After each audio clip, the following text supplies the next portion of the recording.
Here's Hot Budget Summer, Part 2. Challenge 4.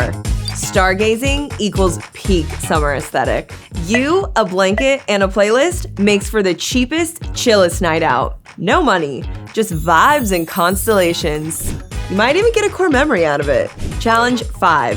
DIY movie night. Theaters are fun until popcorn costs more than your cell phone bill. So try this instead. Find some string lights, a cozy corner, a laptop, and your favorite rom-com or horror flick. Challenge 6. Farmers Market Flex. Even if you don't buy a thing, the vibe is immaculate.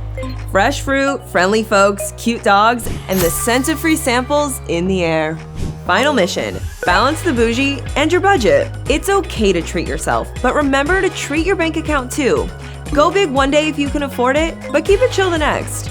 Summer isn't about spending, it's about living. You're not skipping summer, you're just doing it smarter. And trust, that's the ultimate flex.